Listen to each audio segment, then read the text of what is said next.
Pedro, numa altura em que a função pública continua a tentar travar os cortes salariais, os bancários vêm pedir aumentos. É de alguma forma ou incoerente ou justifica-se em face do setor? Eu acho que cada um tem que fazer pela sua vida, como se costuma dizer, e os sindicatos estão a fazer pela sua, digamos assim. Pedir não custa nada a ninguém, não é? Mas eu acho que a mensagem sobre a situação financeira do país é muito clara. E eu acho que o que se peca aqui é por uma falta de realismo. A minha crítica sobre esta questão é não se terem atenção não só à realidade financeira do país, a realidade ao nível do desemprego, porque os sindicatos não podem só achar que defendem quem trabalha, também deviam ter uma posição mais abrangente na sociedade, olhar para a real estrutura da economia como estamos hoje, para o nível de desemprego que temos hoje e moderar as suas expectativas. Agora, pedir não custa nada. Agora, o Banco de Portugal, por exemplo, vai seguir as recomendações do Governo? O Banco de Portugal, as empresas privadas, nós falamos muito das empresas públicas e as empresas privadas, que eu não acompanho muitas, mas as que eu acompanho, estão a fazer estes cortes há bastante tempo. Podemos perguntar a um empresário, tendencialmente as empresas vão também seguir aquilo que o Estado já está a fazer com cortes salariais ou pelo menos não haver aumentos? As empresas privadas, de uma forma geral, vêm a fazer esse trabalho já há 3 ou 4 anos. Provavelmente há muitas empresas privadas que já não aumentaram os salários em 2009, que já não aumentaram em 2010, que reestruturaram, que despediram, que se adaptaram à nova realidade. Quer dizer, não tiveram a esperar que o Estado mandasse uma mensagem para elas fazerem o trabalho de casa.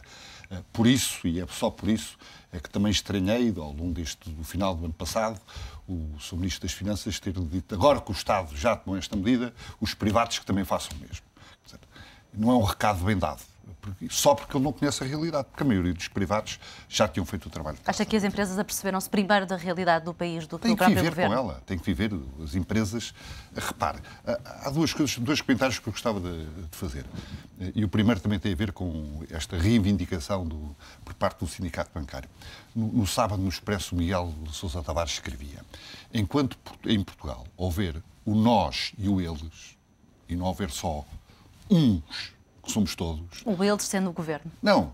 Nós, uns de Portugal, eles, outros de Portugal, quando não nos afeta a nós, são sempre eles. Só quando as coisas nos afetam é que somos nós. Enquanto todos nós não tivermos esta consciência, dificilmente o país vai encontrar um discurso como belice para sair da crise. Disso não tem dúvida. Ou seja, falta consciência de unidade nacional, na sua opinião. E um sindicato, está claro que está a fazer pela vida. Mas há alturas em que é preciso ter, eu diria, bom senso. No sentido que não se deve fazer tanto pela vida quando se está a pedir sacrifícios a todos os portugueses. É só essa a mensagem que eu gostava de deixar bem clara. Ao mesmo tempo, tendência da crise ou não, aumentam os casos da chamada lavagem de dinheiro. Será que estes casos também refletem um maior aumento do controlo? Eu penso que sim, do que eu conheço da banca, do funcionamento da banca, eu penso que são sistemas mais eficazes, maior controle, maior ligação com as autoridades.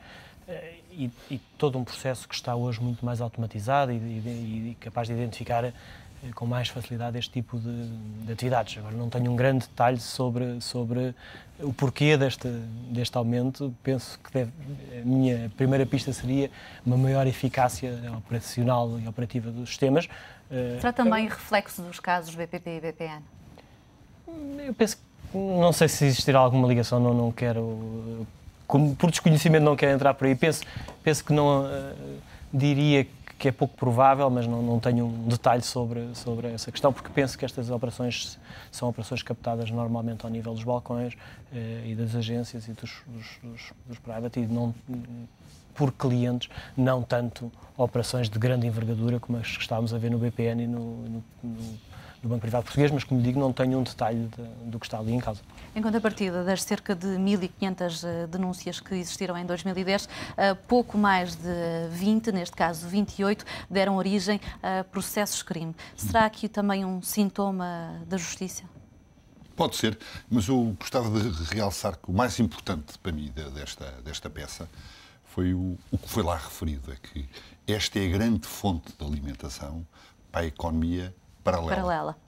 E tem que se fazer tudo para combater a economia paralela, porque a economia paralela destrói a economia sã. E é tudo benefícios, não só para o país, como receitas fiscais que se perdem para financiar o país. Mas o aumento da economia paralela também é um reflexo da crise. Obviamente que as pessoas a tentar fugir ao fisco, não é? Portanto, mas isto é a grande fonte de alimentação da economia paralela. Portanto, é importantíssimo que isto continue.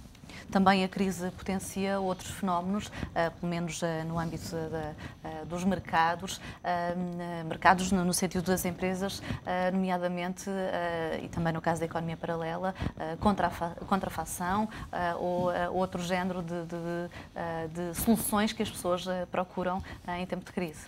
Com certeza, e reforçar aqui o ponto que foi dito. Obviamente que todo o tipo de contrafação, contratação ilegal, prestação de serviços sem fatura, sem IVA, todo este tipo de questões, quando temos uma empresa que cumpre e tem os custos internalizados porque cumpre, e temos uma empresa ao lado que pratica a mesma atividade sem cumprir nenhuma das obrigações legais e consegue fugir, obviamente que depois o que acaba por acontecer é que a empresa má mata a boa. Isto é como a boa moeda matar a má, num exemplo que já é usado há uns anos. É exatamente o que acontece. E obviamente que nestas situações de crise há uma maior tentativa das pessoas de, perante também uma carga fiscal que está muito alta. Nós temos uma carga fiscal 25% acima da média da União. O que também potencia a fuga.